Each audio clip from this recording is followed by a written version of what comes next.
வீடு. First class இருந்தாங்க நம்ம காசி கோயிலில். அவங்க கல்யாணம் அவங்க வந்து பையன் வந்து அவங்க டிஎன்சிக்காங்க. அவங்க வந்து நம்ம ஆசையில் எடுத்து கல்யாணம் பண்ணி கொடுத்தது. அவங்களுக்கு கல்யாணம் ஆகி ஒரு ரொம்ப தலைவலியெல்லாம் வந்து அவங்களுக்கு ரேசாக கண்ணிலேயே கொஞ்சம் பிரச்சனை ஆச்சு. அப்போ இவங்களை இங்கெல்லாம் பொள்ளாச்சியில் பழத்துல எல்லாம் பார்த்துட்டு கூட்டிகிட்டு போய் திருவனந்தபுரத்தில் பார்த்துச்சு அவங்களுக்கு. அப்போ இந்த நெத்தியில் வந்து நமக்கு எல்லாருக்குமே நீர் இருக்குமா. இந்த நீர் வந்து நமக்கெல்லாம் வந்து கண்ணீர் வழியே வந்துடுமா. ஆனால் இந்த பொண்ணுக்கு வந்து வரல. அப்போ இது வந்து தலையை வந்து கட்டி ஆயிடுச்சு. அப்போ திருவனந்தபுரத்தில் போய் டாக்டர்கிட்ட போய் கூட்டிகிட்டு போய் முதல்ல காட்டும்போது ஃபர்ஸ்ட்டு டெஸ்ட் பண்ணணும்னு அவங்க சொல்லிட்டாங்க. இதை ஆப்ரேஷன் பண்ணலாம், ஆனால் இந்த பொண்ணுக்கு வந்து பிறந்த வரக்காதுன்னு சொல்லிட்டாங்க.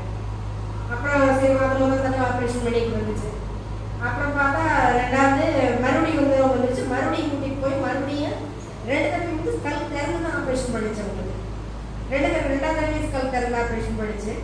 3ஆவது தடவை வந்து இதில் பொள்ளாச்சிலேயே எம்ஆர்சியில் இந்த மூக்கு வழி ஆப்ரேஷன் பண்ணாங்க.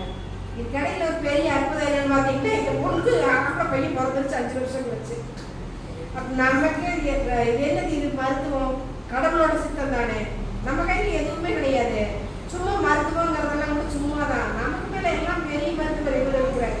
எல்லாமே அவர் பார்த்துக்கிறார். ஜெபமும் தவமும் எல்லாம் தான் அந்த பொண்ணுக்கு கடவுள் கொடுத்தாரு. அந்த குழந்தைய ரிச்சர்ட் ராஃபேல் வேறு நான் ஒரு தடவை